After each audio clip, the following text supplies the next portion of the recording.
Hi students, आज हम पढ़ेंगे चैप्टर नंबर फर्स्ट क्लास 12 का सॉल्यूशन। पहले हमारा सॉलिड स्टेट हुआ करता था, ठीक है। तो वो सॉलिड स्टेट टू है क्लास 12 से हट गया है, ठीक है। तो ये हमारा चैप्टर कौन सा है? Solution, chapter number first solution. Okay, तो सॉल्यूशन में हम क्या क्या पढ़ेंगे? पहले सॉल्यूशन को डिफाइन करेंगे, फिर पढ़ेंगे उसके बाद कंसंट्रेशन टर्म, ठीक है। देखो सॉल्यूशन, सबसे पहले सॉल्यूशन को डिफाइन करेंगे सॉल्यूशन होता क्या है ना। कि सॉल्यूशन जो है कि किस चीज को हम सॉल्यूशन बोलते हैं, किस मिक्सचर को हम सॉल्यूशन बोलते हैं। एक्चुअली सॉल्यूशन का होता है मिक्सचर होता है, वहां पे हम इसको डिफाइन करेंगे। फिर सॉल्यूशन की हम क्या क्या पढ़ेंगे कि इसकी स्ट्रेंथ कैसे नापा जाता है, कि सॉल्यूशन कैसा है। क्योंकि सॉल्यूशन जो होता है ना, अलग ये नहीं कि आप सॉल्यूशन के लिए इतनी अमाउंट ही मिलानी है। आप सॉल्यूट और सॉल्वेंट मिलकर सॉल्यूशन बनता है, उसकी थोड़ी अमाउंट ज्यादा अमाउंट मिला सकते हैं, तो वहां पे कंसंट्रेशन डिफरेंट होगी। तो हम उसको नापने के लिए, इसको मेजर करने के लिए कंसंट्रेशन हम टर्म पढ़ेंगे, ठीक है। तो फिर हम पढ़ेंगे गैस एंड लिक्विड, इस टाइप का सॉल्यूशन पढ़ेंगे हम, ठीक है। फिर क्या नाम है, ये पढ़ लेंगे और ये पढ़ेंगे, तो अलग अलग सॉल्यूशन पढ़ेंगे। लेकिन हमें एक बात ध्यान रखनी है, हमें लिक्विड सॉल्यूशन ही पढ़ने हैं।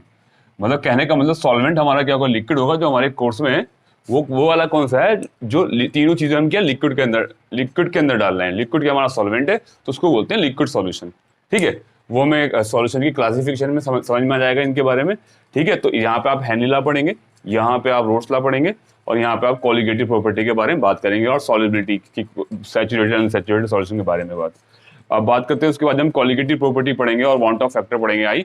वहीं मैं आपको डिफाइन करूंगा क्या होता है। तो वहां पर रिलेटिव लोअरिंग वेपर प्रेशर पढ़ेंगे, कि वेपर प्रेशर में कमी आ जाती है, ठीक है। ये क्या है, सॉल्यूशन की क्या है, कोलिगेटिव प्रॉपर्टी है। एलिवेशन बॉइलिंग पॉइंट में क्या होता है, एलिवेशन आता है। डिप्रेशन फ्रीजिंग पॉइंट में क्या आता है, कमी आ जाती है, और एलिवेशन मतलब बॉइलिंग पॉइंट बढ़ जाता है। कैसे, नॉन वोलेटाइल सॉल्यूट डालने में बढ़ जाता है, इसको हम एक्सप्लेन करेंगे। ऑस्मेटिक प्रेशर पढ़ेंगे। ऑस्मेटिक प्रेशर भी क्या है, कोलिगेटिव प्रॉपर्टी है। उसके कुछ ये अंदर के टॉपिक हैं, कभी कभी पूछ लेता है। ऑस्मोसिस क्या है, रिवर्स ऑस्मोसिस क्या है, हाइपरटोनिक, हाइपोटोनिक, आइसोटोनिक, है ना। तो यहाँ पे ये टर्म्स हम पढ़ेंगे, और यहाँ पे हमारा चैप्टर जो होगा ओवरऑल कंप्लीट हो जाएगा, ठीक है। तो दोस्तों हम स्टार्ट करते हैं फिर सॉल्यूशन के, इससे यहाँ टॉपिक स्टार्ट करते हैं सॉल्यूशन से। सॉल्यूशन को डिफाइन करते हैं, इस सबको हम इरेज कर देते हैं एक तरफ से, वन बाय वन पढ़ते रहेंगे। अब देखो क्या होता है, सॉल्यूशन क्या होता है। सॉल्यूशन क्या है, कोई मिक्सचर है, ठीक है। और मिक्सचर भी कैसा है, होमोजीनियस। और होमोजीनियस क्या होता है ये, मतलब कोई ए और बी दो कंपोनेंट है। तो मैं आपको एक बात और बता दूं कि यहाँ पे हम जो पढ़ेंगे बाइनरी सॉल्यूशन बनेंगे, ठीक है। टर्नरी और एक ऑर्डिनरी नहीं पढ़ेंगे। टर्सरी को बोलते हैं टर्नरी, मतलब तीन जो कंपोनेंट मिलकर बनता है उसको टर्नरी बोलते हैं, TERNARY, टर्नरी सॉल्यूशन। तो अभी हम यहाँ पे बाइनरी पढ़ेंगे, हमारे कोर्स में जो है बाइनरी है, ठीक है। उसको क्लासिफिकेशन पढ़ेंगे कि कैसे कैसे होता है। लेकिन मैं आपको एग्जाम्पल भी क्या है बाइनरी वाला लेके चलता हूँ। कोई ए कंपोनेंट है, ठीक है, कोई बी है, ये इसको क्या लिया मैंने बी, और इसको लिया मैंने ए, ओके। तो ये जो ए और बी है सॉल्यूशन, ये क्या है, दो अलग अलग, मानो एक सॉल्यूट को ले लेते हैं, एक सॉल्वेंट ले लेते हैं, तो क्या बन जाएगा, सॉल्यूशन बन जाएगा। ए कम ले लिया, बी ज्यादा ले लिया, या फिर ए ज्यादा ले लिया, बी कम ले लिया, जो भी ज्यादा लोगे वो सॉल्वेंट हो जाएगा, ओके। तो अगर इसके अंदर मानो ये पूरा ए है, ब्लैक वाला, मैं ब्लैक वाला क्या कर देता हूँ, ए कर देता हूँ, ठीक है। और रेड वाला कौन है, वो सॉल्यूट है। रेड वाला क्या है, सॉल्यूट। इसको मैं इस तरीके दिखा देता हूँ, ठीक है। तो ये क्या हो गया, एक तरीके से मिक्सचर हो गया। और अगर ये मिक्सचर कैसा, यूनिफॉर्मली है, मतलब जो बी के जो कंपोनेंट है वो हर जगह हैं। आप कोई भी पार्ट, कोई भी स्क्वायर लेंगे या भी कोई क्यूब लेंगे यहाँ से, ठीक है, कोई वॉल्यूम लेंगे, तो 1 सेंटीमीटर क्यूब लेंगे, 1 सेंटीमीटर स्क्वायर लेंगे, तो क्या नाम है, मेरे कहने का मतलब ये है कि हर जगह जो कंसंट्रेशन है वो क्या आएगी, इक्वल आएगी हर जगह। तो अगर कोई फॉर एग्जाम्पल कोई सॉल्यूशन है, सॉल्यूशन हम कम कहेंगे, उस मिक्सचर को कहेंगे जो होमोजीनियस मिक्स होगा। तो हम ये कह सकते हैं होमोजीनियस मिक्सचर को क्या बोलते हैं, सॉल्यूशन बोलते हैं। होमोजीनियस मिक्सचर क्या होते हैं, होमोजीनियस मिक्सचर वो होते हैं जो यूनिफॉर्मली मिक्स होते हैं। तो पूरे सॉल्यूशन के अंदर ये सॉल्यूशन जो है हमारा, ये दोनों कैसे, ये हैं दोनों कैसे मिक्स हैं, यूनिफॉर्मली मिक्स हैं, uniformly through out the solution. तो थ्रू आउट द सॉल्यूशन में क्या है, थ्रू आउट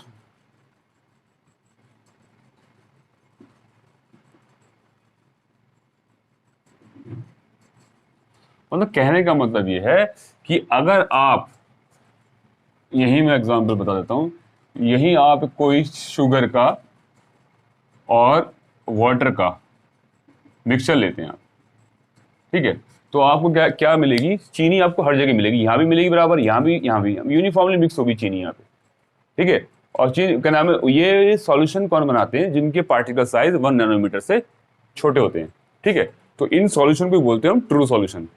ओके, तो ये क्या होता है, ये होमोजीनियसली मिक्स होता है, मतलब कहने का मतलब यूनिफॉर्मली मिक्स होता है। अगर आप पाइप से यहाँ से पियेंगे इसके शुगर के सॉल्यूशन को, अगर यहाँ से पियेंगे या यहाँ से छींट करके पियेंगे या यहाँ से पियेंगे, तो बराबर मिठास क्या होगी, बराबर होगी। इसका मतलब ये है कंसंट्रेशन जो है बराबर है।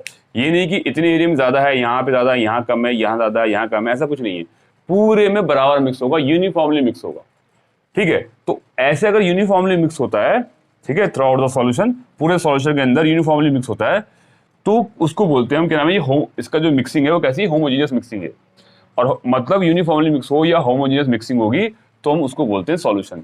तो सॉल्यूशन भी क्या होते हैं, दो तरीके होते हैं, एक हेट्रोजीनियस सॉल्यूशन, एक क्या होते हैं, होमोजीनियस सॉल्यूशन। तो आपको यहां से नोट करना है, तो होमो सॉल्यूशन कैसे बनते हैं, यहां से मिक्सचर से बनते हैं। आपसे कहां से बनेंगे, मिक्सचर से। मिक्सचर दो तरीके के होते हैं, कैसे, होमोजीनियस, होमोजीनियस होमोजीनियस मिक्सचर और हेट्रोजीनियस मिक्सचर। हेट्रोजीनियस मिक्सचर, तो जो ये होमोजीनियस मिक्सचर होता है, इसमें जो सॉलिड के पार्टिकल का साइज होता है 1 नैनोमीटर से छोटा होता है, ठीक है। तो मतलब वो होमोजीनियसली मिक्स हो जाता है अच्छे से। तो ये क्या होता है, इसमें यूनिफॉर्मली मिक्सिंग होती है। कैसी होती है, यूनिफॉर्मली मिक्सिंग होती है, ठीक है। तो ऐसे वाले सॉल्यूशन को क्या बोलते हैं पता है, ऐसे वाले को बोलते हैं सॉल्यूशन। सॉल्यूशन या फिर ट्रू सॉल्यूशन, ठीक है। और इसको आप सॉल्यूशन नहीं बोलेंगे, ये क्या होता है, फॉर एग्जाम्पल मैं आपको एग्जाम्पल लूँ, वाटर के अंदर सैंड डाल दें तो ये एक तरीके से सस्पेंशन कहलाता है।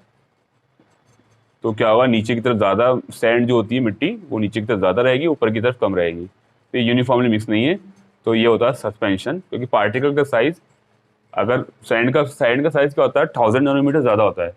अगर अगर 1000 नैनोमीटर से ज़्यादा हो तो वो सस्पेंशन कहलाता है। अगर ये पार्टिकल का साइज छोटा है तो वो कोलाइडल सॉल्यूशन कहलाता है, कोलाइडल सॉल्व। तो ये हेट्रोजीनियस मिक्सचर क्या होते हैं, दो होते हैं, एक क्या होते हैं सस्पेंशन और क्या होते हैं कोलाइडल सॉल्व। तो ना तो ये होमोजीनियस मिक्स होता है ना ये होमोजीनियस मिक्स होता है, दोनों को दोनों कैसे होते हैं, हेट्रोजीनियस मिक्स होते हैं। तो दोनों को दोनों कैसे होंगे, हेट्रोजीनियस मिक्स होंगे, और दोनों के दोनों क्या होंगे, होमोजीनियस मिक्स नहीं होंगे, दोनों को दोनों सॉल्यूशन नहीं कहलाएंगे, ठीक है। सॉल्यूशन किसको कहते हैं, इसको कहते हैं सॉल्यूशन बोलो या आप ट्रू सॉल्यूशन बोलो। तो मुझे लगता है आपको सॉल्यूशन समझ में आ गया होगा। अब सॉल्यूशन हो चाहे मिक्सचर हो, मिक्सचर क्या होता है, आप मिक्सचर ही समझ लीजिए, जो टू या more than two component, more than two component are mixed but not react to each other। मतलब कहना है वो दोनों मिक्स तो होते हैं, लेकिन क्या होता है उनमें रिएक्शन नहीं होती, मतलब केमिकली वो रिएक्ट नहीं करते। तो केमिकली रिएक्ट नहीं करते, इसका मतलब क्या है, मतलब इसका यह है कि वो होमोजीनियस भी हो सकते हैं, हेट्रोजीनियस भी हो सकते हैं, मतलब वो मिक्सचर हो सकते हैं। तो मिक्सचर का मतलब ये नहीं कि आप वो केमिकली रिएक्ट कर जाएंगे तो वो कंपाउंड बन जाएगा, तो उसे मिक्सचर नहीं बोलेंगे। ओके, तो मिक्सचर क्या होता है, जो केमिकली रिएक्ट ना करे, और क्या में और दो या दो से ज्यादा हो, एक तो मिक्सचर नहीं कहलाएगा, कम से कम दो तो होने चाहिए मिक्सचर होने के लिए, एक तो कहलाएगा नहीं। तो हम बात कर रहे थे क्या नाम है मिक्सचर की, हमारे कोर्स में कौन है, ये वाला होमोजीनियस मिक्सचर है। होमोजीनियस मिक्सचर मतलब सॉल्यूशन, हमें क्या पढ़ना है, सॉल्यूशन पढ़ना है। अब हमने मिक्सचर के दो टाइप पढ़े, क्या, होमोजीनियस मिक्सचर और हेट्रोजीनियस मिक्सचर। होमोजीनियस मिक्सचर को क्या बोलते हैं, होमोजीनियस मिक्सचर को बोलते हैं हम सॉल्यूशन या फिर ट्रू सॉल्यूशन। अब हम पढ़ेंगे कि सॉल्यूशन के थोड़े टाइप्स पढ़ते हैं, थोड़ा क्लासिफिकेशन पढ़ते हैं सॉल्यूशन की।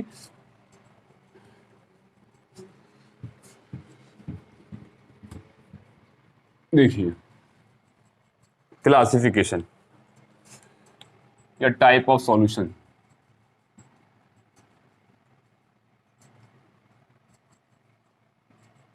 बेस्ड ऑन कंपोनेंट के बेस पे। मतलब ये कैसा कंपोनेंट के बेस पे, कैसे? तो अगर आपके दो कंपोनेंट है, अगर टू कंपोनेंट है, ठीक है, दो कंपोनेंट मिक्स कर रहे हैं, है ना, कंपोनेंट ए और बी,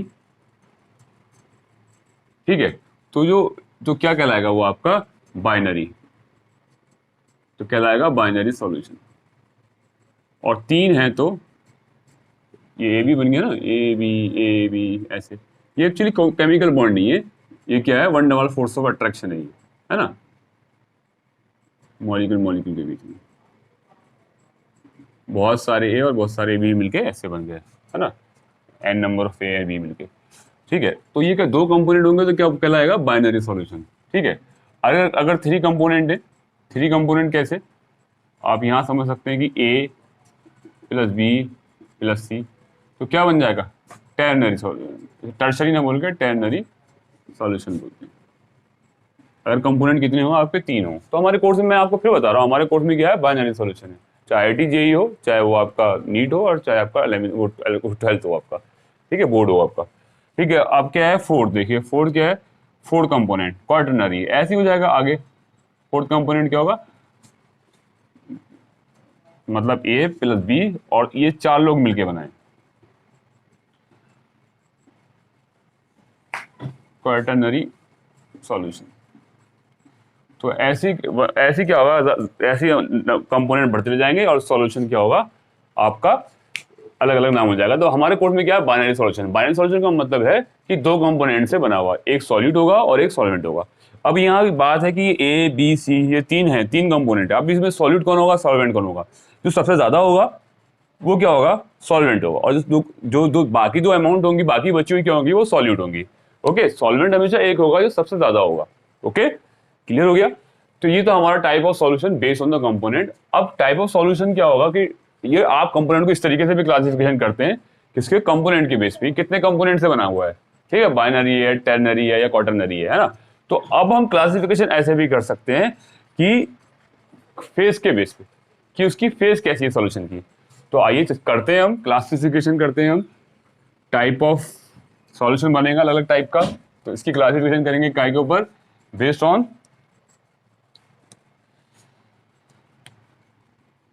फिजिकल स्टेट या फेस। तो देखो क्या होता है, तीन तरह के सॉल्यूशन होते हैं, मैं बताऊं आपको। एक तो होता है लिक्विड सॉल्यूशन, एक टाइप का होता है लिक्विड सॉल्यूशन, बोलते हैं कि भाई ये लिक्विड सॉल्यूशन है। ओके, क्या है, एक लिक्विड सॉल्यूशन। और एक होता है सॉलिड सॉल्यूशन,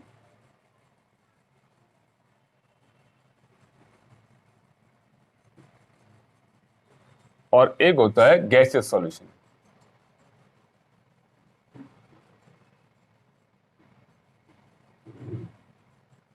सॉलिड को थोड़ा ऊपर लिख लेते हैं थोड़ा स्पेस बनाने के लिए, सॉलिड सॉल्यूशन, SOLN, मतलब मैंने सॉल्यूशन को लिखा है शॉर्ट में। अब देखो क्या करना है, अब जो लिक्विड सॉल्यूशन होगा उसमें हमेशा जो सॉल्वेंट रहेगा, जो सॉल्वेंट रहेगा ना, वो सॉल्वेंट हमेशा क्या रहेगा, लिक्विड रहेगा। तो और सॉल्यूट चेंज होता रहता है, ये क्या है आपका सॉल्यूट। तो सॉल्यूट प्लस सॉल्वेंट मिलकर क्या बनेगा, सॉल्यूशन बनेगा। और सॉल्यूशन क्या हमने यहां बना दिया, ये है सॉल्यूशन। ओके, तो सॉल्यूशन कौन सा, लिक्विड सॉल्यूशन में क्या होगा, सॉल्वेंट क्या होगा, हमेशा क्या होगा, लिक्विड होगा। ये भी हो सकता है कि सॉल्वेंट लिक्विड, तीन केस बनाते हैं इसके, लिक्विड पहला केस, दूसरा केस लिक्विड, तीन सॉल्वेंट अलग अलग लेते हैं हम, और एक के अंदर क्या मिलाते हैं, एक के अंदर लिक्विड मिलाते हैं, और एक दूसरे के अंदर सॉलिड मिलाते हैं, और तीसरे के अंदर मिलाते हैं गैस। देखो चाहे वो सॉलिड आपका चेंज होता रहे, सॉलिड अगर आपका चेंज हो रहा है तो कोई बात नहीं, आपका सॉल्वेंट जो है वो क्या है, लिक्विड है। ज्यादा वाला कंपोनेंट क्या है, वो क्या है आपका लिक्विड है। तो जब भी ऐसा होगा, कैसा कि सॉल्वेंट आपका ज्यादा होगा और जौन सी फेज का होगा, जौन सी फिजिकल स्टेट का होगा, तो वही सॉल्यूशन क्या कहलाएगा, उसी टाइप का कहलाएगा। तो ये क्या कहलाएगा, आपका लिक्विड सॉल्यूशन। बस सॉल्वेंट आपका अगर लिक्विड है तो वो लिक्विड सॉल्यूशन कहलाएगा। ऐसे ही यहां पे देखिए, अगर आपका तीन केस लेते हैं हम, यहां सॉलिड लेते हैं, दूसरा भी सॉलिड लेते हैं, सॉल्वेंट, और तीसरा सॉल्यूशन बनाते हैं, वो भी सॉलिड लेते हैं, कौन, सॉल्वेंट को। हमने सॉल्वेंट को क्या लिया, सॉलिड लिया, और देखो क्या क्या करा यहाँ पे हमने, जैसे यहाँ हमने लिक्विड गैस मिलाया था ना, लिक्विड मिलाया था, गैस मिलाया, सॉलिड मिलाया था, गैस मिलाया था, ऐसे ही यहाँ पे मिलाते हैं। सॉलिड के अंदर हम क्या करते हैं, सॉलिड मिला देते हैं, ठीक है। फिर सॉलिड के अंदर हम क्या मिला देते हैं, सॉलिड की फॉर्म में लिक्विड मिला देते हैं, ठीक है। और फिर सॉलिड में क्या मिला देते हैं, हम गैस मिला देते हैं। ओके, तो ये इस सॉलिड के अंदर क्या, सॉलिड, सॉलिड के अंदर लिक्विड, और सॉलिड के अंदर क्या, गैस। ये सब इसके अंदर मिक्स करेंगे तो क्या बनाएगा, सॉलिड सॉल्यूशन बनेगा। अब देखो गैसेस सॉल्यूशन में क्या होगा, गैसेस सॉल्यूशन में जो हमारा ये बंदा होगा ना, ये जो हमारा गैस जो होगी वो क्या होगी, हमारी सॉल्वेंट होगी। एक बार गैस के अंदर हम गैस मिला देते हैं, और एक बार गैस के अंदर हम मिला देंगे दूसरी चीज, दूसरी स्टेट मिला देंगे। तो गैस के अंदर हम यहां मिला देते हैं लिक्विड मिला देते हैं, और गैस के अंदर हम मिला देते हैं सॉलिड।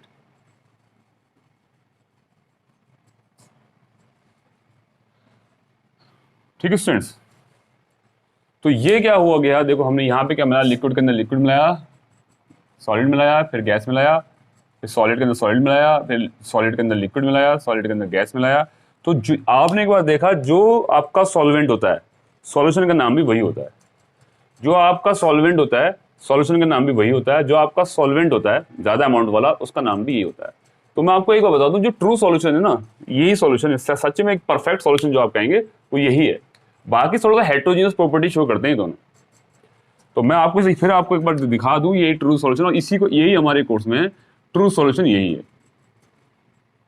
ये थोड़ा सा ये बाकी जो है ना हेटेरोजेनियस प्रॉपर्टी शो करेंगे, हम क्या पढ़ेंगे, यही पढ़ेंगे, यही वाले। आइए इसके एग्जाम्पल की बात कर लेते हैं, है ना। तो एग्जाम्पल की बात करेंगे तो थोड़ा और अच्छे समझ में आएगा। तो लिक्विड के अंदर लिक्विड है, तो एग्जाम्पल क्या हो सकता है, यहाँ पे मैं एग्जाम्पल लिख देता हूं। क्या हो सकता है, आप सोचिए थोड़ा, क्या हो सकता है।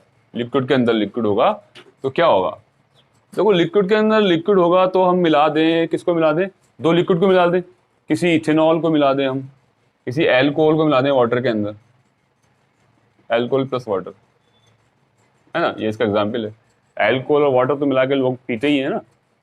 अब देखो लिक्विड और सॉलिड, अब लिक्विड के अंदर क्या मिला रहे हैं हम, सॉलिड। ऐसा कौन सा एग्जाम्पल है, शुगर, सॉल्ट, बहुत सारे एग्जाम्पल है ना, किसी को भी मिला दें हम। तो यहाँ पे चलिए हम शुगर इन वाटर, या शुगर प्लस वाटर कैसे भी कह सकते हैं। तो यहाँ पे क्या है, ये सॉल्वेंट है ना। ओके, सॉल्वेंट ये कौन है सब, ये सॉल्वेंट है। वाटर भी सॉल्वेंट है, मैं रेड कलर से लिख देता हूँ सॉल्वेंट, ये सॉल्वेंट, इन लिख देते हैं, प्लस लिख दो, चाहे कैसे लिख दो, ठीक है। ये इसका एग्जाम्पल है, ये इसका। अब देखिए क्या नाम है, लिक्विड के अंदर गैस मिलानी है। लिक्विड के अंदर क्या मिलानी है, गैस। जो हमारी एक्वेटिक लाइफ है, जो मछली वगैरह सब, ये सब वगैरह समुद्र के अंदर रहते हैं, ओशन के अंदर रहते हैं। तो ये सब लोग ना कि इनको ऑक्सीजन चाहिए होती है, और ऑक्सीजन जो रहती है वो वाटर के अंदर मिक्स रहती है। तो वाटर क्या है, लिक्विड है, और ऑक्सीजन क्या है, गैस है। तो वो इसका एग्जाम्पल है O2 इन वाटर। CO2 भी होती है, O2 इन वाटर,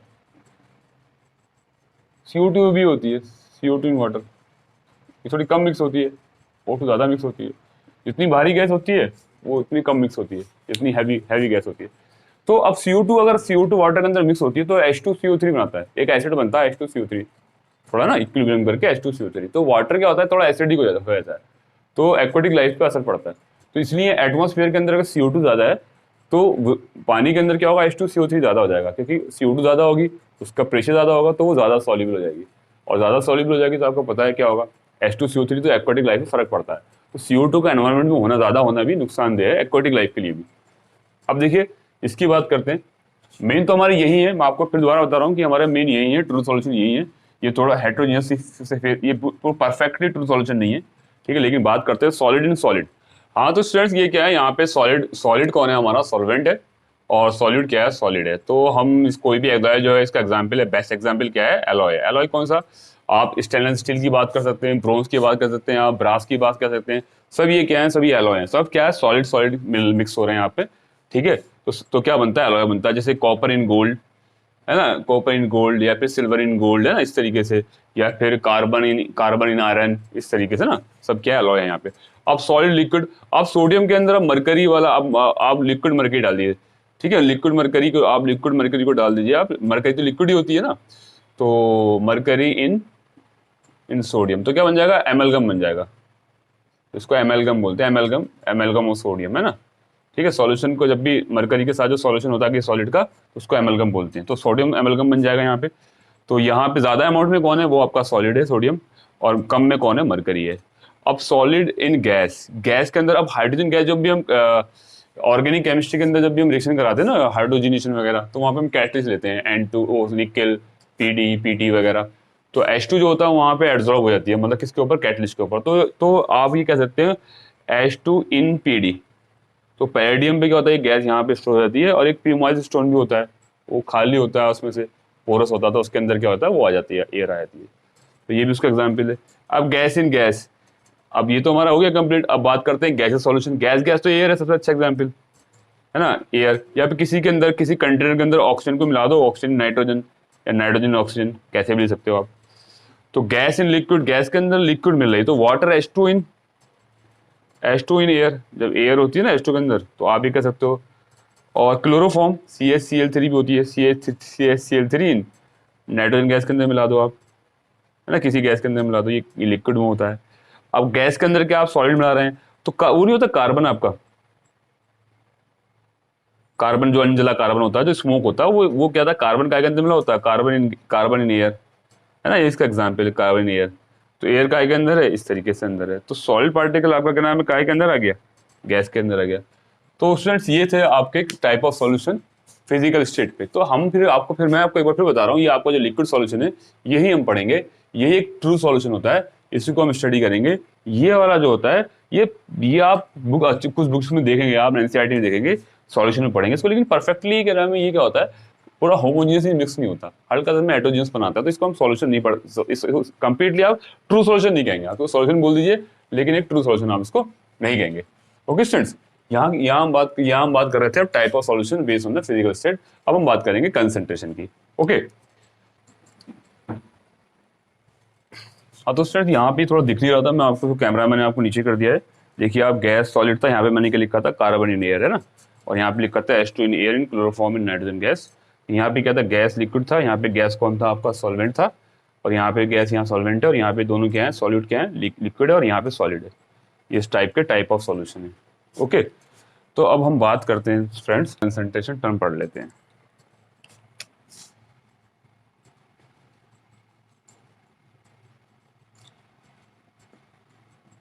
देखिए कंसंट्रेशन टर्म क्या है, सबसे स्टार्ट में आपको बात कर लूँ, वेट बाई वेट परसेंट, है ना। तो वेट बाई वेट परसेंट होगा, वॉल्यूम बाई वॉल्यूम परसेंट होगा, ये सब आप पढ़े होंगे, ठीक है। नहीं पढ़े तो आइए आप पढ़ते हैं, छोटी क्लास में भी पढ़ाया जाता है जैसे। तो देखिए वेट बाई वेट परसेंट क्या होता है, इसको ऐसे भी कह सकते हैं, mass by mass percent. Weight और मास जो है केमिस्ट्री के अंदर सेम ही लेते हैं, ठीक है। या फिर आप कहते हैं परसेंट वेट बाई वेट, ऐसे भी हो सकता है, ठीक है। ये क्या चीज़ है, इसको कैसे एक्सप्लेन करेंगे। मान लीजिए कि ना भाई, जो आपको ऐसे निकालना है किसी का भी, किसी एक कंपोनेंट का, अब मिक्सचर होगा, 2 कंपोनेंट का होगा, तो फिर मैं आपको कह रहा हूँ कि हम यहाँ जो लेंगे, हम बाइनरी लेके चलेंगे, हम बाइनरी सॉल्यूशन लेके चलेंगे। तो सॉल्यूशन में क्या होता है, सॉल्यूशन क्या होता है, देखो काय का बना होता है सॉल्यूशन, अभी हम पीछे पढ़े, काय का solute plus solvent, solute plus solvent, ठीक है। जो एक्सेस अमाउंट होती है वो क्या होती है, सॉल्वेंट होती है, ठीक है। और लेस अमाउंट क्या होती है, वो सॉल्यूट होती है, ठीक है। तो बात करें कि अगर आप किसी का मान लो सॉलिड का कोई, मोस्टली कहता है बुक में, इसको ए के डिनोट करते हैं और इसको बी से, सॉलिड को एनसीईआरटी वगैरह में, तो हम भी ए और बी लेके चलेंगे, कुछ भी ले सकते हैं हम। तो कोई ए कंपोनेंट को हम ले लेंगे सॉल्वेंट, और बी कंपोनेंट को ले लेंगे हम सॉल्यूट, ठीक है। तो अगर आपको मास परसेंट निकालना है या वॉल्यूम बाई वॉल्यूम परसेंट निकालना है, ठीक है, किसी का वॉल्यूम किसका और बी का निकालना है, या ए का कंपोनेंट ए का निकालना है, तो हम लिखेंगे वेट ऑफ बी, है ना, वेट ऑफ बी लिखेंगे, अपॉन क्या होगा, वेट ऑफ द, अब सॉल्यूशन दोनों का मिला के जो सॉल्यूशन बनता है ना, उसका सॉल्यूशन का weight of solution, weight of solution, ठीक है, और इंटू 100। परसेंट का मतलब सेंट का मतलब 100 होता है, तो परसेंट पर 100 है ना, तो पर 100% का मतलब ये जो परसेंट है ना, ये वाली टर्म, ये जो टर्म है परसेंट, मतलब वेट बाई वेट लो। ये वेट क्या होता है, हमेशा उस कंपोनेंट का होता है, सॉलिड भी हो सकता है सॉल्वेंट भी, जिसका भी आप वेट परसेंट निकालना है। और ये क्या वेट होता है सॉल्यूशन में, टोटल सॉल्यूशन में कितना है, ठीक है। और परसेंट का मतलब होता है यहाँ पे 100, तो इसका मतलब ये होता है वेट, वेट किसका, उस कंपोनेंट का जिसका आप निकालना है, सॉलिड का भी हो सकता है और सॉल्वेंट का भी हो सकता है।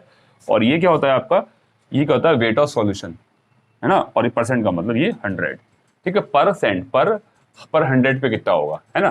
तो इस तरीके से हम क्या बोलते हैं, इसको वेट बाय वेट परसेंट निकालते हैं, ठीक है। अगर आपको कोई डाटा में क्वेश्चंस में क्या होगा, न्यूमेरिकल्स क्वेश्चंस में कुछ ऐसा दे रखा होता है, कैसे कि 15% या वेट बाय वेट परसेंट ऐसे दे रखा हो, weight by weight percent of B, मतलब ऐसे ऐसे इस टाइप का सॉल्यूशन दे रखा है, मतलब किसी एक कंपोनेंट का दे रखा होगा वेट बाय वेट, है ना। तो या बी भी दे रखा होगा, कुछ ऐसे दे रखा होगा, कुछ ऐसा डाटा दे रखा है, तो इसका मतलब क्या है, तो इसको आप सीधा सीधा इसको हम 100 ग्राम में लेके चलते हैं ना, टोटल पर, क्योंकि परसेंट का मतलब 100 से ले होता है। तो हम ऐसे कर सकते हैं, अगर वेट दे रखा है तो हम कहेंगे 15 ग्राम, ठीक है, डिजोल्व जो है सॉल्यूट, ठीक है, क्योंकि कम कम जो होगा वो तो भाई सॉलिड ही होगा, डिजोल्व इन 100 ग्राम सॉल्यूशन, तो सॉल्यूशन के अंदर होगा, ठीक है। इसका मतलब ये होगा, ठीक है। और अगर कोई वहां पे आ जाए 95 वेट बाय वेट परसेंट आ जाए लिखा हुआ, तो साफ दिख रहा है कि ये क्या है, सॉल्वेंट है। तो बचा हुआ पार्ट क्या है, तो 95 जो है ना, वो ये जो बंदा है ना 95 जो है, 95% जो है, 95 ग्राम बोलेंगे, 95 ग्राम प्रेजेंट इन 100 ग्राम,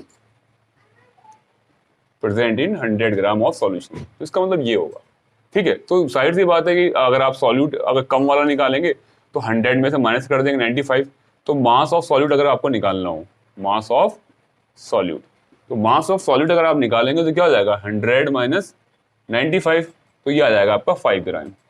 तो इस तरीके से ऐसे यहाँ भी निकाल सकते हैं आप, यहाँ पे मास ऑफ सॉल्वेंट निकलेगा, क्योंकि ज्यादा पार्ट जो है बचा हुआ है ना अभी इसके अलावा, तो मास ऑफ सॉल्वेंट, या मास ऑफ सॉल्वेंट कैसे निकलेगा, 100 माइनस 15 ग्राम, ठीक है, कितना हो जाएगा, ये हो जाएगा आपका 85 ग्राम, ओके, ये इस तरीके से हो जाएगा। तो स्टूडेंट्स यहाँ पे हमने क्या पढ़ा, वेट बाय वेट परसेंट पढ़ा, ऐसे ही क्या होता है वॉल्यूम बाय वॉल्यूम परसेंट होता है। तो हमने एक कंसंट्रेशन पढ़ी, कौन सी कंसंट्रेशन पढ़ी हमने, ये पढ़ी हमने वेट बाय वेट या मास बाय मास या परसेंट वेट बाय वेट, कुछ ऐसा कुछ हो तो आप समझ जाना कि ये बात कह रहे हैं कि वेट बी का मतलब इस कंपोनेंट का वेट अपॉन सॉल्यूशन का वेट और इनटू 100, इसका मतलब ये है, ओके। और कोई इस टर्म में अगर ऐसे कुछ लिखा हो कि गिविंग दे रखा हो, तो उसका मतलब उतने ग्राम में चेंज कर लेते हैं, वो 100 ग्राम, इतने 100 ग्राम में होगा, ठीक है। आगे भी कह सकते हैं, लेकिन ये बहुत आसान पड़ता है ग्राम में, क्योंकि हमारा मॉलिक्यूलर मास ग्राम में होता है, तो आगे कैलकुलेशन में आसान पड़ते हैं। तो आप ये भी कहते हैं 15 kg डिजोल्व इन 100 kg, तो आप यूनिट कुछ भी चेंज कर सकते हैं, ठीक है। तो लेकिन वो 100 में होगा, जो भी अमाउंट होगी वो कितनी होगी, 100 में होगी। आप यहाँ पे ग्राम kg भी कर सकते हैं, यानी कि आप ग्राम ही करें, तो लेकिन हमें एक सिंप्लीफिकेशन एक कैलकुलेशन के लिए क्या होगा, हम ग्राम में करेंगे, इसका इतना पार्ट उसके उतने पार्ट में होगा, ठीक है। इसका इतना वेट उसमें वेट इतने वेट में होगा, 100 वेट में होगा, ठीक है। इसका मतलब होता है इसका जो है ना बंदे का सॉल्यूट का या सॉल्वेंट का जो वेट है ना, टोटल सॉल्यूशन के इतने वेट में होगा, ओके। चलिए आगे चलते हैं हम। तो ये हमारा था वेट बाय वेट। अब वॉल्यूम बाय वॉल्यूम की बात करते हैं।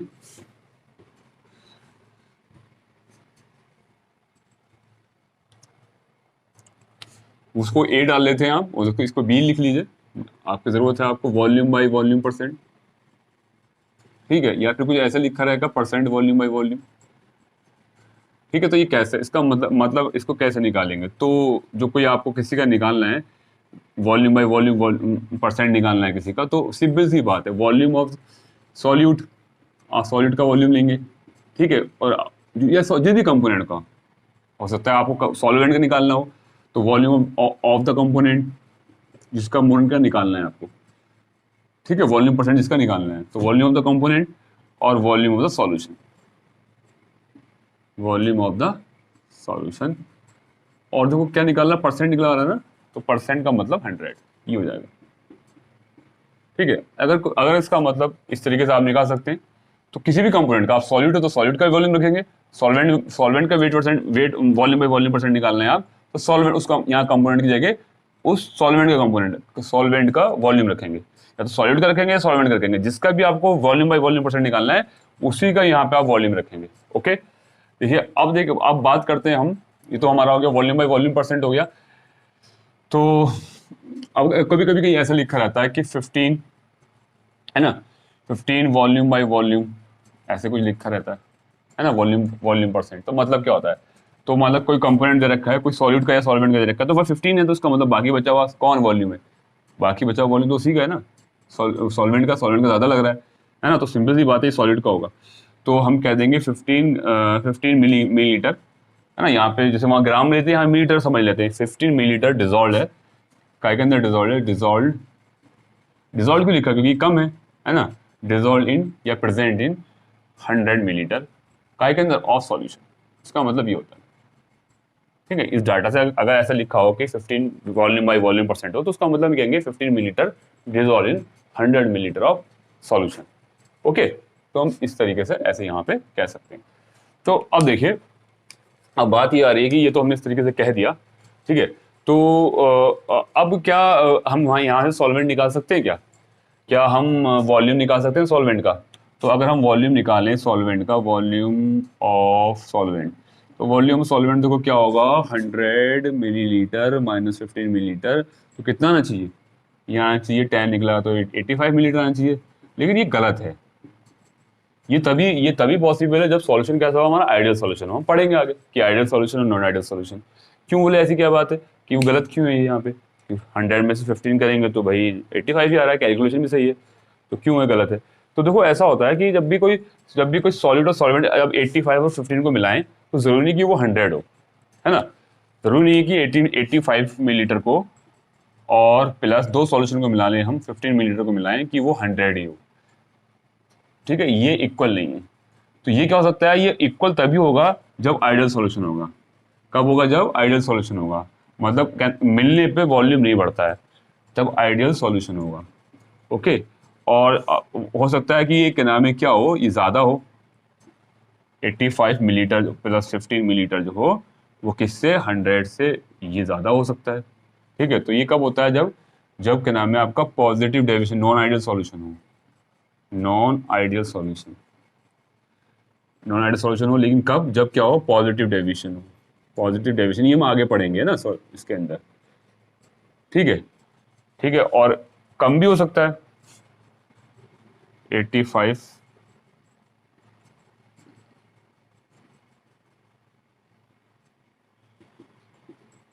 कौन सॉल्यूशन क्या हो गया, ये दोनों मिलकर क्या हुआ, कम बना तो क्या होगा आपका नेगेटिव डेविएशन,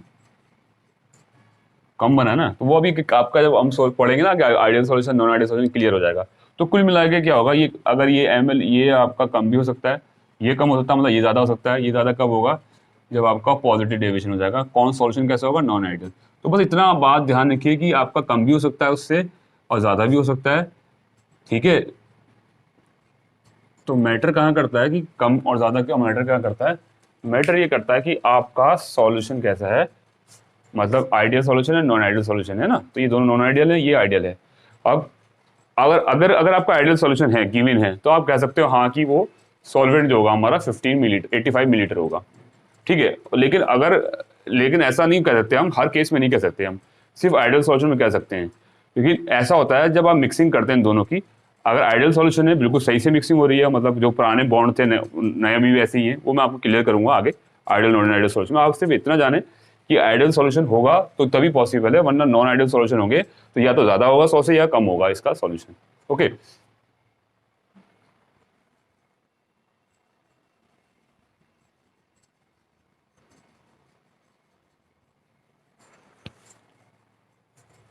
तो आगे चलते हैं, वॉल्यूम बाय वॉल्यूम परसेंट से हम आगे चलते हैं।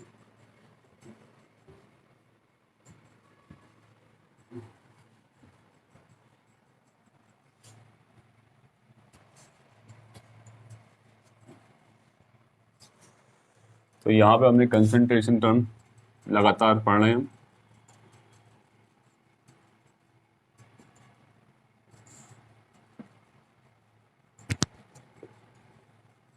तो हमने क्या पढ़ा अभी, वेट बाय वेट परसेंट पढ़ा, वॉल्यूम बाय वॉल्यूम परसेंट पढ़ा।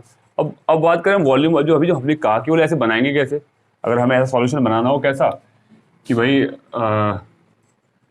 हमको कुछ इस रेशियो का बनाना है, मतलब 15 ml का बनाना है, 15 ml मिलाना है और इसके अंदर बाकी जो पार्ट हो वो क्या हो आपका 15 ml बनाना है इन 100 ml में। ठीक है, सॉल्यूशन कितना होना चाहिए 100 ml और ये कितना होना चाहिए 15 ml। तो इसको बनाएंगे कैसे? अगर आप 15 और 85 मिलाएंगे हो सकता है ज़्यादा हो जाए, और 15 और 85 मिलाएंगे हो सकता है कम हो जाए, और आइडियल होगा तो बराबर हो जाएगा। तो ऐसे में बनाने का तरीका क्या है? तो पहले क्या करेंगे, हम 15 ml यहाँ मिला देंगे इसके अंदर। 15 ml पहले हम ये डाल देंगे। अभी अभी हमें वाटर नहीं डाल रहे हैं हम, कितना 15 ml। तो जो भी ये बीकर होगा, जब भी ये होगा कंटेनर होगा, उसमें क्या नाम है मेजरमेंट होता है वहाँ पे, वो 100 ml देखेंगे। बाकी पानी को हम डालते रहेंगे, है ना। मान लो ये 15 ml है, तो यहाँ पे हमने पानी मिलाते रहेंगे, तो बढ़ते रहेंगे बढ़ते रहेंगे बढ़ते रहेंगे। अब हो क्या सकता है, हो सकता है 85 आए, हो सकता है 85 से कम आया, 85 से ज़्यादा आया। तो अगर आपका आइडियल सॉल्यूशन होगा तो 85 ही आएगा। तो 15 ml और 85 प्लस के 100 ml बन जाएगा। तो क्या होता है कि मिक्सिंग होने के बाद वॉल्यूम बढ़ भी जाता है, घट भी जाता है। हो सकता है 80 मिलाना पड़े, 80 मिलके ही मिलके बड़ा हो जाए, तो पॉजिटिव डेविएशन होगा तो क्या नाम है 80 मिलाना पड़ेगा। हो सकता है कि ज़्यादा मिलाना पड़ जाए, ज़्यादा कैसे मतलब कहने का मतलब 85 से 90 मिलाना पड़ जाए, 90 मिलके और 15 मिलके तब जाके 100 हो। तो वो पॉजिटिव डेविएशन और नेगेटिव डेविएशन की कहानी है, वो हम बाद में पढ़ेंगे। तो वो नॉन आइडियल सॉल्यूशन, अगर ऐसा हमें पता नहीं कि क्या होने वाला है कि आइडियल सॉल्यूशन है नॉन आइडियल है, और नॉन आइडियल भी कौन सा है, पॉजिटिव डेविएशन और नेगेटिव डेविएशन है, कौन सा है, हम कितना वाटर मिलाना। तो हम अगर हमें ऐसा सॉल्यूशन बनाना है कि 15 ml को कितने में सॉल्यूट हमारा कितना होना चाहिए 15 ml, और सॉल्वेंट कितना होना चाहिए, हम सॉरी सॉल्यूशन कितना होना चाहिए हमारा 100 मिलीलीटर। तो हम पहले 100 मिलीलीटर लेंगे, तो 100 मिलीलीटर का मार्क लगा लेंगे बीकर के ऊपर और 15 ml डाल लेंगे, बाकी बचा हुआ उसको पानी से भर देंगे, तो 100 तक छोड़ देंगे। तो ये तरीका है हमारा इस टाइप के सॉल्यूशन को बनाने का। ठीक है, तो यहाँ पे अगर कंफ्यूजन हो जाए कि सॉल्यूशन बनाएंगे कैसे, जब हमें पता ही नहीं कितना मिलाना है, कि 85 मिलाना है या 86 मिलाना है, या कम मिलाना है या ज़्यादा मिलाना है, तब जाके पूरा 100 हो पाएगा। क्योंकि मिक्सिंग होने के बाद वॉल्यूम घट भी जाता है, बढ़ भी जाता है। ठीक है, और बराबर भी रहता है कि आपने ये जितना ये लिया, इतना 85 लिया, तो बराबर 100 ही बना। वो आइडियल सॉल्यूशन का खेल है।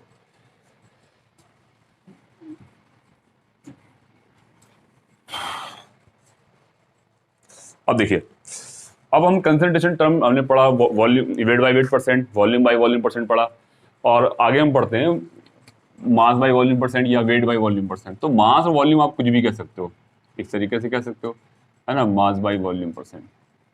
तो इसमें सिंपल सा वही है, अगर आपको वेट बाय वॉल्यूम या मास बाय वॉल्यूम परसेंट निकालना है, तो आपको लेना है वेट ऑफ सॉल्यूट, जो भी जिस कंपोनेंट का लेना है। ठीक है, वेट ऑफ अगर सॉल्यूट का लेना है तो सॉलिड, और सॉल्वेंट का लेना सॉल्वेंट, तो किसी कंपोनेंट का लेना तो कंपोनेंट का। और अब उनके होगा volume of solution, volume of solution, ठीक है, इनटू 100। सेंट की बात करें ना, सेंट पर सेंट का मतलब 100, तो वो 100 हो जाएगा। तो इस तरीके से आपका निकल जाएगा। तो इसका मतलब क्या होगा, तो इसका मतलब ये है कि मान लीजिए कोई 15 वेट बाई वॉल्यूम परसेंट दे रखा है डाटा, कुछ बोले ये है कि किसी न्यूमेरिकल के अंदर ऐसे दे रखा है, तो इसका मतलब क्या है, तो इसका मतलब है कि 15 ग्राम जो है डिजॉल्व काय के अंदर है इन 100 मिलीलीटर के अंदर। ठीक है, तो इसको इस तरीके से लेके चल रहा है। ठीक है, यहाँ से इसका मतलब है ये डाटा इसने ये इस फॉर्म में दे रखा है, तो डाटा इसने ये दे रखा है, तो आपने सॉल्यूशन का दे रखा है ना, ये पूरा सॉल्यूशन है। और ये क्या आपका जो कंपोनेंट है, मतलब कम है तो सॉलिड ही होगा, बाकी बचा होगा, है ना, सॉलिड भी हो सकता है सॉल्वेंट भी हो सकता है। तो वेट है तो ज़्यादातर के नाम में हमने जाना कि जो हमारे बाइनरी सॉल्यूशन है एक तो हमारे कोर्स में, और दूसरा क्या है लिक्विड सॉल्यूशन है। तो सॉल्वेंट हमेशा लिक्विड होगा, सॉलिड क्या होगा हमारा, सॉलिड होगा, है ना। तो वो ग्राम में लेंगे, उसको मिलीलीटर में लेंगे, तो सॉलिड ही होगा ना। इस तरीके से अंदाजा लगा सकते हैं, वो अमाउंट से पता चल जाएगा कि अमाउंट किसकी कैसी है। तो अब देखो ये हमारा हो गया वेट बाई वॉल्यूम भी हो गया, ये हमारा सी पॉइंट था। ठीक है, अब आगे चलते हैं मोल फ्रैक्शन पे। मोल फ्रैक्शन क्या होता है,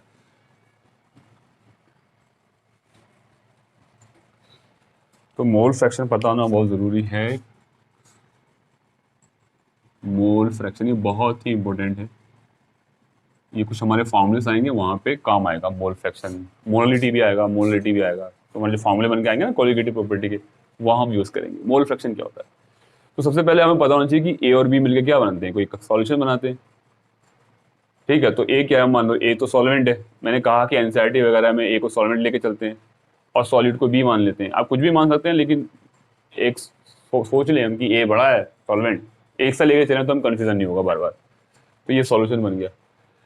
तो सॉल्यूशन के अंदर क्या होंगे, नंबर ऑफ मोल्स होंगे किसके, सॉल्वेंट के और सॉल्यूट के। तो नंबर ऑफ मोल्स का नाम है ए और नंबर ऑफ मोल्स बी। मान लो इसके 2 हैं, इसके 3 हैं, तो टोटल नंबर ऑफ मोल्स कितने हो गए, एन टी। एन टी कितने हो गए, एन टी हो गया N A plus N B, वो कितने हो गए 5।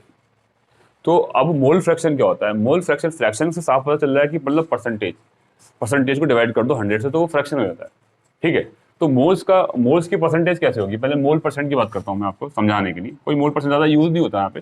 मोल परसेंट क्या होगा, तो मोल्स किसके, एन ए के, अगर आपको मोल परसेंट किसकी निकालनी है, mole percent of A component की निकालनी है, तो क्या होगा, moles of A upon N A plus N B into 100, तो मोल परसेंट हो जाएगी।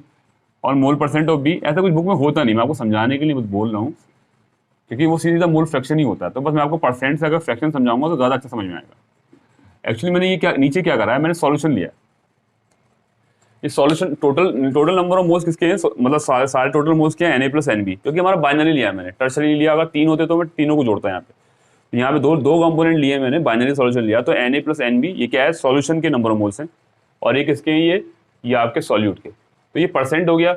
अब इसको अगर इसको फ्रैक्शन में निकालना है तो आप परसेंट को इसको 100 हटा दीजिए, परसेंट हटा देंगे तो क्या हो जाएगा, या फिर इसको 100 से डिवाइड कर देंगे तो क्या हो जाएगा, वो फ्रैक्शन हो जाएगा। तो मैं यहाँ कहता हूँ कि मोल फ्रैक्शन क्या होगा, मोल फ्रैक्शन, तो परसेंट की जगह आ गया अब मोल फ्रैक्शन, देखिए ना, मोल फ्रैक्शन ऑफ ए। तो आप सीधे इसको 100 से डिवाइड कर दिया, ऐसे हटा दीजिए बात, तो क्या हो जाएगा, एन ए, मतलब ए के कितने मोल्स हैं सॉल्यूशन के अंदर upon total number of moles कितने हैं, ठीक है। तो ये क्या जाई ए वगैरह से डिनोट किया जाता है, कहीं बहुत से लोग इसको एक्स ए भी पढ़ते हैं, इसको बहुत सी बुक में दे भी रखा होता है एक्स ए एक्स भी, कहीं पे जाई भी करके दे रखा होता है। तो ये जो हो गया आपका मोल फ्रैक्शन हो गया किसका, ए कंपोनेंट का। अगर मोल फ्रैक्शन ऑफ बी निकालने हैं आपको, मोल फ्रैक्शन ऑफ बी निकालना है, तो क्या हो जाएगा, N B upon N A plus N B, ठीक है। तो इस तरीके से हो जाएगा। तो ये क्या होगा, जाई बी कह लेंगे इसे, या एक्स बी कह लेंगे, कुछ बुक में जाई भी लिखा रहता है, कुछ में नाम है एक्स भी लिखा रहता है, ठीक है। तो मुझे लगता है कि अच्छे से समझ में आ गया होगा कि मोल फ्रैक्शन क्या है। मोल फ्रैक्शन कुछ नहीं है कि टोटल नंबर ऑफ मोल्स में उसके आप जिसकी आप बात कर रहे हो, जिस कंपोनेंट की बात कर रहा है वो, कि उसके मोल फ्रैक्शन, तो बोले उसके ऊपर रखेंगे नंबर ऑफ मोल्स, फिर नीचे क्या रखेंगे, total number of moles, okay. तो ये बात होगी। तो मोल फ्रैक्शन ये हो गया और मोल परसेंट ये हो गया। ये कोई यूज नहीं है इसका, मैं आपको समझाने के लिए कि परसेंटेज में और फ्रैक्शन में क्या फर्क है। तो इसलिए जब भी फ्रैक्शन लेंगे तो वहाँ 100 नहीं करेंगे, और परसेंट को ही पूछेगा नहीं, ठीक है। यदि ऐसा कोई क्वेश्चन में कोई पूछता है, ऐसा कोई जनरली पूछता नहीं है, लेकिन पूछे तो 100 से मल्टीप्लाई कर दो मोल फ्रैक्शन को, तो वो परसेंट में चेंज हो जाएगा। अगर फ्रैक्शन को अगर 100 से मल्टीप्लाई कर देते हैं तो वो परसेंट बन जाता है, और परसेंट को 100 से डिवाइड कर देते हैं तो वो फ्रैक्शन बन जाता है। तो मैक्सिमम जो मोल फ्रैक्शन होगा आपका, वो टोटल दोनों का जो टोटल होगा, number of X A plus X B का जो होगा, अगर आप X A plus X B दो कंपोनेंट का आप मोल फ्रैक्शन कहेंगे, आप 1 कहेंगे। और अब अगर एक्स ए की परसेंट और प्लस एक्स बी की जो परसेंट होगी तो वो 100 होगी, 100% होंगे दोनों। मान लो 50 है 50 है, 60 है 40 है। इस तरीके से एक्स ए और एक्स बी क्या होगा, किसी की अगर कोई मान लो टोटल 2 लोग हैं, एक 60 है एक 40 है, तो टोटल परसेंट कितनी होगी, 100%। तो ऐसे ही क्या होगा, यहाँ पे एक्स ए और एक्स बी क्या होगा, 1 होगा, क्योंकि अगर 100 को डिवाइड करेंगे आप तो क्या हो जाएगा, अगर मान लीजिए 60% है, ये 40% है, तो कितना आ गया आपका, 100 आ गया, 100%, है ना। अगर ऐसे परसेंट की बात कर रहे हैं, तो अगर आप यहीं पे फ्रैक्शन की बात करेंगे तो 100 से डिवाइड कर देंगे तो 1। तो फ्रैक्शन क्या होगा, वो 100 से ज़्यादा, फ्रैक्शन जो होगा 1 से ज़्यादा नहीं होता, और परसेंटेज 100 से ज़्यादा नहीं होता। ये नहीं कहता आप 200% बात सही है, ये 200% कुछ नहीं होता, 300% बात सही है, 100% मतलब पूरी की पूरी सही है, पूरी से ज़्यादा सही होती नहीं कुछ। तो 100% ज़्यादा नहीं होगा, मोल फ्रैक्शन 1 से ज़्यादा नहीं होगा। तो मोल फ्रैक्शन अगर दोनों को ऐड कर देंगे, एक्स सॉरी यहाँ पे मैंने एक्स बी कर रखा है, एक्स ए कर रखा है दोनों जगह, एक्स ए और एक्स बी क्या हो जाएगा, यहाँ पे 1 हो जाएगा। तो मोल फ्रैक्शन अगर आपको निकालना है, किसी एक का पता है, आपको दूसरे का निकालना है, तो आपको एक्स ए निकालना है, तो आप मैं कर देंगे 1 माइनस एक्स बी, ठीक है। 1 में से माइनस कर देंगे। जैसे कि होता है कि आपको एक की परसेंटेज पता है और दूसरे की परसेंट नहीं पता है, तो आप क्या करते हैं, उसको आप उसको 100 में से माइनस कर देते हैं, है ना। तो क्या आ गया, ये 40 है ना, तो इसकी परसेंट आ गई। उन्हें पता है कि दोनों टोटल मिला के तो 100 ही है ना, एक की परसेंटेज दे रखी है, बाकी दूसरा बंदा एक और है, उसका मतलब ये है। तो ऐसे क्या होता है, यहाँ पे तो 1 में से माइनस कर देते हैं। अगर आपको एक के मोल फ्रैक्शन पता है आपको, तो उसको 1 में से माइनस कर देंगे। ध्यान रखो, वो मोल फ्रैक्शन जो है कभी भी एक से ज्यादा नहीं आएंगे, इसके ना इसके दोनों मिला के एक बन पाता है, तो कभी भी इनके पॉइंट 2 में आएंगे, मतलब 1 ना इसका कभी 1 आएगा ना इसका कभी 1 आएगा, तो हमेशा 1 से कम ही आएगा। अगर 1 आ गया इसका, तो उसका मतलब दूसरा वाला है ही नहीं, 100% ये हो गया। 1 का तो मतलब ये हो गया, अगर ये एक्स से 1 आ गया तो इसका मतलब ये 100% ये है, तो ये 0% ये है ही नहीं, तो हमेशा 1 से कम आएगा इनका, और दोनों का जो सम होगा वो क्या होगा, 1 होगा। आप उस तरीके से किसी को एक्स ए को 1 माइनस एक्स बी और एक्स बी को 1 माइनस एक्स ए करके कैलकुलेट कर सकते हैं, अगर आपको किसी की एक के मोल फ्रैक्शन पता है। ठीक है, तो मुझे लगता है मोल फ्रैक्शन आपको क्लियर हो गया होगा।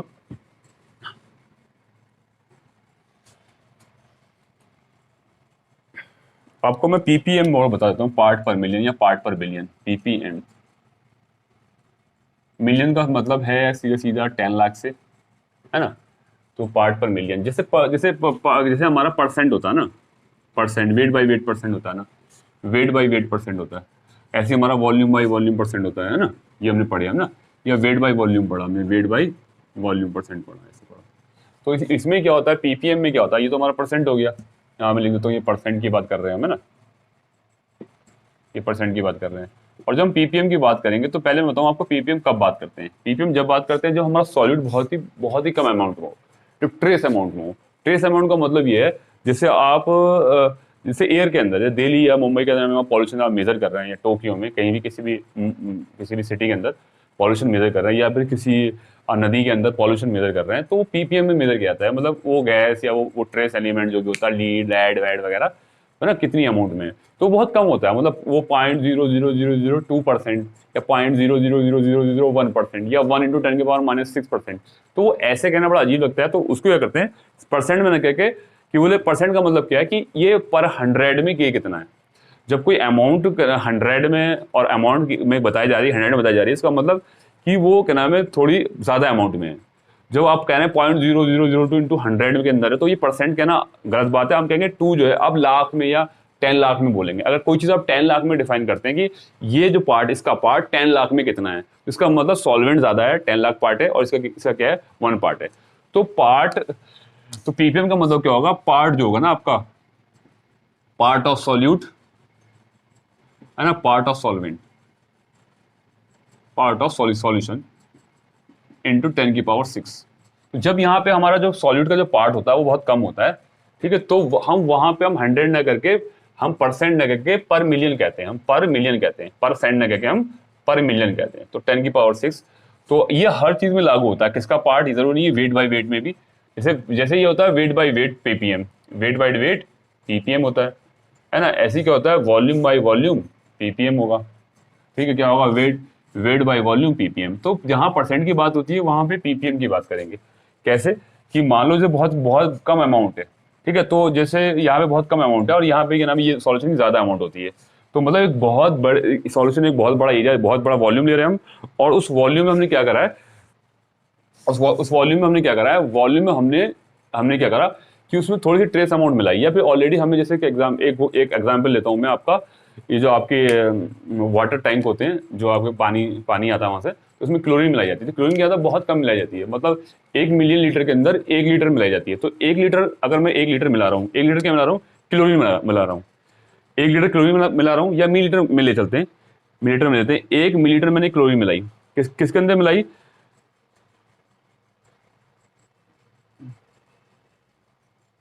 इसके अंदर मिलाई, इतने मिलीलीटर के अंदर मिलाई, तो मैंने बहुत ट्रेस अमाउंट मिलाई। तो जब मैं इसकी परसेंट निकालूंगा इनटू 100, तो मैं परसेंट निकालूंगा, तो परसेंट बहुत कम आएगी। कितनी आएगी परसेंट, तो ये आएगी आपका यहाँ कितने 1 2 3 4, ठीक है, तो यहाँ पे पॉइंट आप 1 × 10⁻⁻4% आ रही है ना। तो ये कहना बड़ा अजीब है, 1 × 10⁻⁻4%, तो परसेंट बहुत कम है। तो ऐसे को आप परसेंट ना निकाल के आप क्या करते हैं, ऐसी अमाउंट में जहाँ पे बहुत ट्रेस अमाउंट होती है, तो 1 मिलीलीटर आपको, ये मैंने वॉल्यूम में लिया है, वॉल्यूम बाई वॉल्यूम का एग्जाम्पल लिया है। तो अगर मैं यहाँ पे 1 मिलीलीटर इंटू परसेंट न करके 1 2 3 4 5 6 इंटू 10⁻⁶ ऐसे करूँ, परसेंट न करके पर मिलियन में बात करूँ, तो यहाँ से ये हो जाएगा, कट जाएगा ये सब, तो ये आ जाएगा 1 मिलीलीटर से मिलीलीटर कट जाएगा, तो क्या आ जाएगा 1 ppm आ जाएगा। तो मैं कहूँगा इसको, मैं कहूँगा कि क्लोरीन अगर 1 मिलीलीटर के अंदर, क्लोरीन कितनी 1 मिलीलीटर है, और किसके अंदर है, 10 लाख मिलीलीटर के अंदर है, तो मैं ये कहूँगा कि 1 ppm है ना। वन पार्ट इसका है और मिलियन पार्ट किसका है, सॉल्यूशन का पार्ट क्या है, मिलियन पार्ट है। तो वहां पे आप सॉल्यूशन और सॉल्वेंट बराबर से ही है, क्योंकि हमारे सॉल्यूट जो है ना बहुत बहुत छोटी सी अमाउंट है। यहाँ पीपीएम वाले केस में जो होगा, जो आपका वॉल्यूम या मास जो सॉल्वेंट का होगा, वही आपका क्या होगा, सॉल्यूशन का होगा, क्योंकि सॉलिड का होती है बहुत ट्रेस अमाउंट होती है, ठीक है। तो आप यहाँ पे ये बात समझोगे 1 ppm का मतलब क्या है। अगर मैं बोलूँ कि 15 ppm है दे रखा है, तो इसका मतलब है अगर वेट बाई वेट में दे रखा है, तो मतलब 15 ग्राम जो है 15 ग्राम जो है वो 10 की पावर 6 ग्राम के अंदर डिजोल्व है ना। इसके अंदर ये सॉल्यूशन है और ये क्या सॉल्यूट है। अगर वो 15 ppm अगर आपको वॉल्यूम में दे रखा है कि वॉल्यूम बाय वॉल्यूम परसेंट, तो मैं कहूँगा 15 मिलीलीटर जो है वो डिजोल्व किसके अंदर है, 10 की पावर 6 मिलीलीटर के अंदर। जैसे हमने परसेंट का 100 लिया था, यहाँ पे हम 10 की पावर 6 लेंगे, है ना। अगर मैं यहाँ पे करूँ वेट बाय वॉल्यूम की बात करूँ, तो मैं कहूँगा ये 15 जो ग्राम है वो कितने के अंदर है, 10 की पावर 6 मिलीलीटर के अंदर। तो ये सीन ये कौन सा है, वेट बाय वॉल्यूम परसेंट का है, और ये क्या है, वॉल्यूम बाय वॉल्यूम परसेंट का है ना। वॉल्यूम बाय वॉल्यूम परसेंट को ऐसे डिफाइन करेंगे और इसको इस तरीके से करेंगे। यहाँ पे 15 ppm, तो इसको मैं थोड़ा नीचे लिख देता हूँ, आपको दिखाई नहीं देगा तो यहाँ मैं नीचे कर देता हूँ, ठीक है। तो आप ये समझे कि पार्ट पर मिलियन क्या होता है। देखिए अगर कोई 15 ppm दे रखा है और वेट बाय वेट दे रखा है, या 15 ppm दे रखा है, क्योंकि परसेंट नहीं लिखा है मैंने यहाँ पे, 15 ऐसे लिखा हो सकता है 15 wait by wait ppm, 15 volume by volume ppm, 15 weight by volume ppm, किसी का साथ होता है, जैसे परसेंट होता है ना ऐसे ही हो सकता है। तो यहाँ पे वहां पे बस फर्क क्या है, वहां पे लेकर लेते थे आप 100 लेते थे, यहाँ पे आप लेंगे 10 की पावर 6 ग्राम,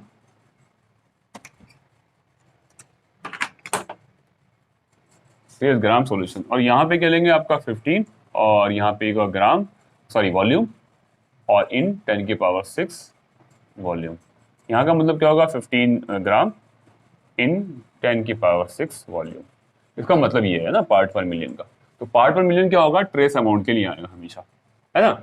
इसके लिए आएगा हमेशा ट्रेस अमाउंट के लिए, मतलब जो आपका सॉलिड होगा वो बहुत ट्रेस अमाउंट में होगा, और जो आपका सॉल्वेंट होगा बहुत बड़ी अमाउंट में होगा। तो सॉल्वेंट और सॉल्यूट मिलकर क्या बनेगा, सॉल्यूशन।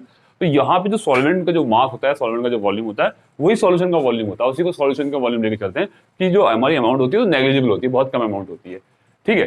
तो इस तरीके से हम यहाँ पे पार्ट पर मिलियन को हम डिफाइन किए हैं। इसके बाद हम अगली कंसंट्रेशन टर्म पे आते हैं।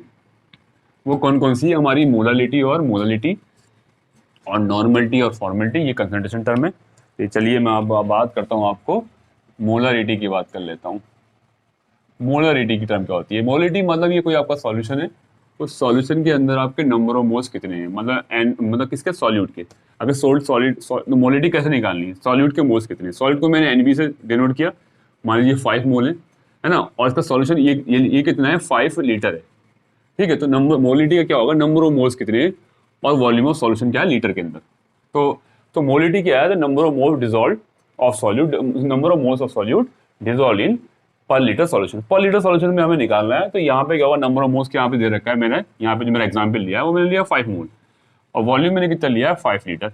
तो क्या नाम है, पर लीटर के हिसाब निकालना, पर 5 लीटर के हिसाब से निकालना नहीं है, इसको 1 लीटर करना पड़ेगा मुझे। तो 1 लीटर में कितना आएगा, तो मैं इसे डिवाइड कर दूंगा, तो ये 1 लीटर हो गया नीचे, और ये हो गया 1 मोल। तो 1 मोल पर लीटर, तो मैं इसको कह दूंगा मोल पर लीटर, कहने का मतलब ऐसे है 1 मोल लीटर इनवर्स, या फिर मैं इसको पढ़े कैपिटल M से। इसका कैपिटल M का मतलब क्या होता है, मोलारिटी, और क्या, मोल पर लीटर, है ना। तो इस तरीके से मोलारिटी को डिफाइन करते हैं, कितने मोल्स आपके पूरे सॉल्यूशन के वॉल्यूम के अंदर डले हुए हैं। तो वॉल्यूम किसका लेते हैं हम, सॉल्यूशन का, ठीक है। तो ये क्या लगेगा, वॉल्यूम किसका लेते हैं हम, लीटर में लेते हैं, तो किसका लेते हैं, सॉल्यूशन का लेते हैं, ठीक है। और इसके किसका लेते हैं हम, सॉल्यूट का लेते हैं। मैंने आपको पहले कर रखा है कि NB में क्या है, सॉल्यूट को करूंगा बार बार, ठीक है। तो इससे यहाँ से एक फार्मूला और निकलता है, तो M जो है हमारा किसके बराबर आ रहा है, N अपॉन वॉल्यूम, ऐसे। तो यहाँ से नंबर ऑफ मोल्स अगर कभी आपको निकालना है, नंबर ऑफ मोल्स, तो क्या हो जाएगा, मोलारिटी इंटू वॉल्यूम, ठीक है, इंटू वॉल्यूम। तो M इंटू V क्या होता है, हमारे नंबर ऑफ मोल्स होते हैं, ये हमें पता होना चाहिए ना। अगर आपको कंसंट्रेशन दे रखी है और आपको वॉल्यूम दे रखा है, तो आप सीधा सीधा नंबर ऑफ मोल्स निकाल सकते हैं दोनों की मल्टीप्लाई करा के, है ना।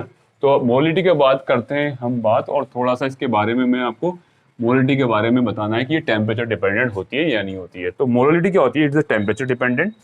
क्या होती है मोलारिटी, ये होती है टेम्परेचर डिपेंडेंट।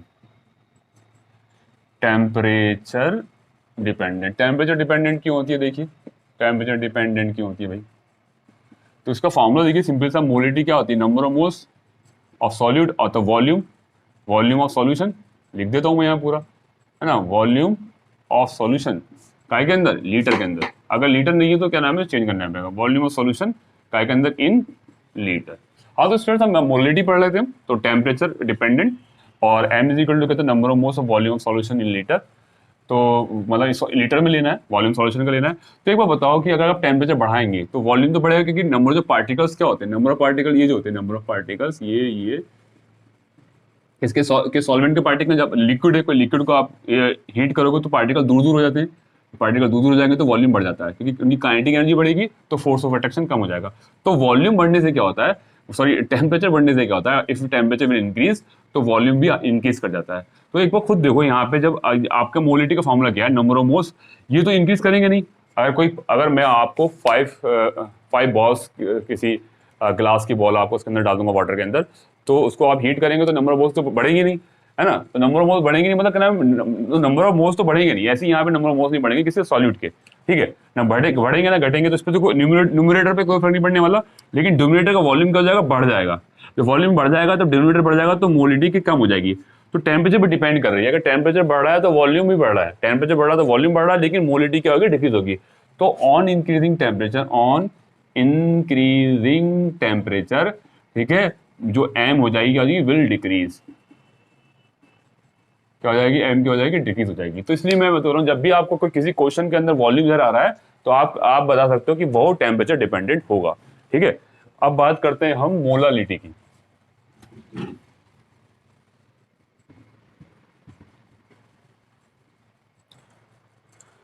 देखिए मोलालिटी, MOLALITY, मोलालिटी क्या आता है। तो मोलालिटी क्या है, number of moles of solute, ये भी number of moles of solute है, ठीक है। और क्या है, number of moles of solute dissolve in पर केजी ऑफ सॉल्वेंट, पर एक किलो सॉल्वेंट के अंदर, 1 kg सॉल्वेंट के अंदर, यहाँ सॉल्यूशन नहीं है नीचे, पर केजी सॉल्वेंट के अंदर कितने मोल डिजोल्व है। कोई सॉल्यूशन है कि ये सॉल्वेंट आपको कितना केजी है, ठीक है, पर केजी के हिसाब से कितने मोल्स हैं, मतलब 1 kg पे कितने मोल डिजोल्व हैं।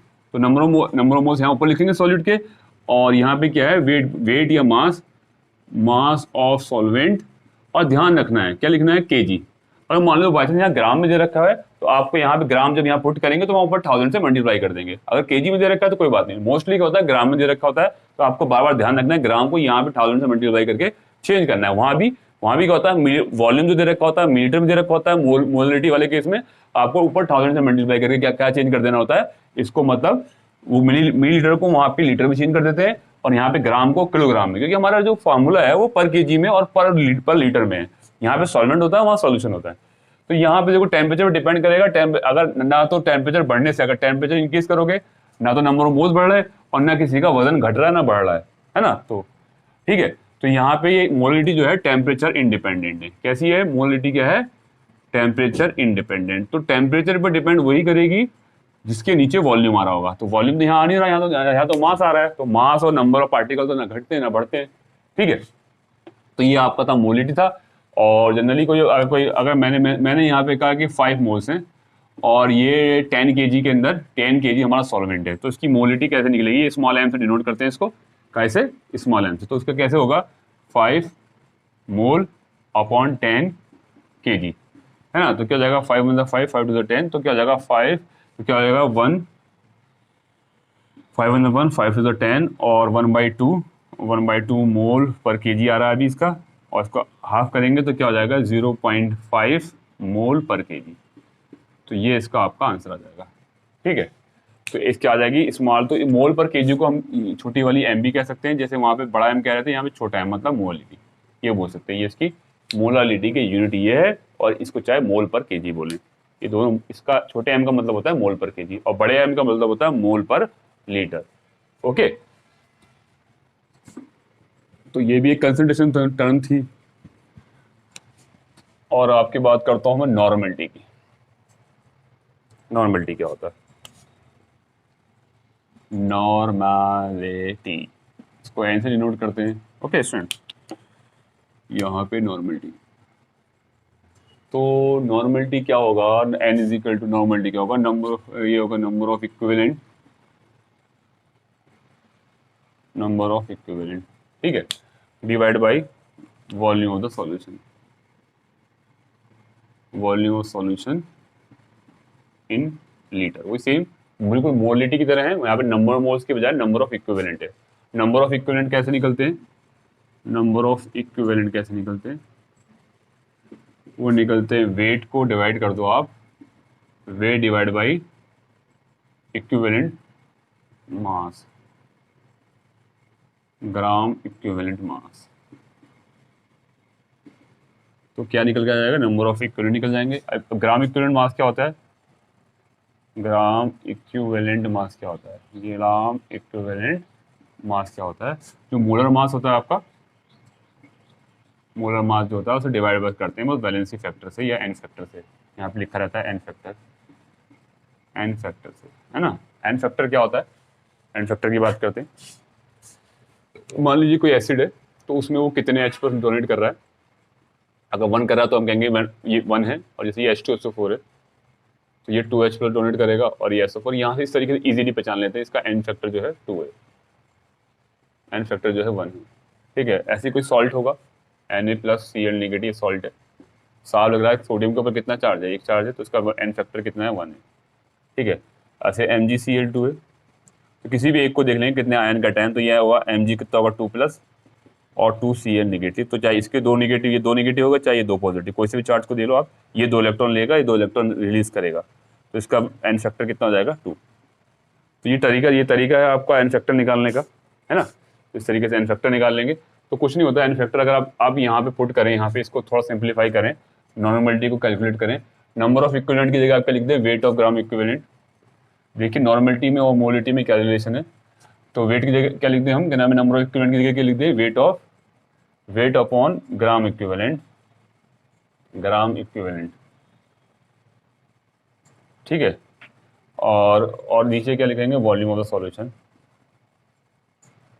Volume of solution in litre, ठीक है, वो तो वही लिखा। फिर मैं इसको और ग्राम इक्विवेलेंट के लिख दूं, वेट तो वही रहेगा, वेट ऑफ सॉल्यूट, है ना। वेट यहाँ पे किसका है बात हो रही, सॉल्यूट की बात हो रही है ना, आप लिख सकते हो wait of solute, wait of solute, जहाँ नहीं लिखा है आप समझ सकते हो कि वेट ऑफ सॉल्यूट है ना।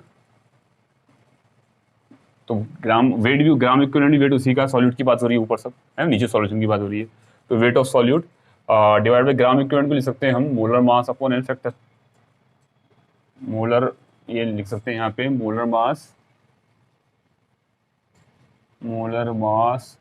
Upon N factor into volume of solution, तो यहाँ है ही लीटर में, और एन फैक्टर, देखो एन फैक्टर चल जाएगा ऊपर, ये क्या हो गया, ये तो नंबर ऑफ मोल्स हो जाएंगे, इतना पार्ट क्या हो जाएगा, नंबर ऑफ मोल्स, है ना। तो इसकी जगह नॉर्मलिटी क्या आ जाएगा, देखो number of moles, number of moles, है ना, ये तो नंबर ऑफ मोल्स होता है कि wait of solute upon molar mass, तो नंबर ऑफ मोल्स होता है, एन फैक्टर तो यहाँ ऊपर आ जाएगा into N factor, N factor, N factor समझ रहे हैं आप, और इनटू वॉल्यूम इन लीटर। तो एक बार बताओ, number of moles per volume litre तो मोलिटी होता है ना, तो नॉर्मलिटी क्या हो जाएगा, मोलिटी इनटू एन फैक्टर, इस तरीके से होता है। अब कोई पूछे कि क्या ये डिपेंड करेगा, मोलिटी जो है टेम्परेचर डिपेंडेंट है, ओ सॉरी नॉर्मलिटी के टेम्परेचर डिपेंडेंट है, हाँ देखो नॉर्मलिटी भी क्या है, टेम्परेचर डिपेंडेंट, क्योंकि नीचे डिनोमिनेटर में क्या आ रहा है, वॉल्यूम आ रहा है, वो वॉल्यूम क्या होता है, टेम्परेचर के रिगार्डिंग चेंज होगा, अगर टेम्परेचर बढ़ेगा तो वॉल्यूम बढ़ेगा, और क्या नाम है, नॉर्मलिटी हो जाएगी कम हो जाएगी, तो नॉर्मलिटी भी क्या है, टेम्परेचर डिपेंडेंट है, ओके। ऐसी होता है फॉर्मेलिटी। तो ये समझ में आ गया, इसको आपको अगर नहीं समझ में आ रहा तो एक बार पीछे बैक करके आप देखें आराम से, है ना, स्लो में देखें तो आपको समझ में आ जाएगा ना क्या हो जाएगा।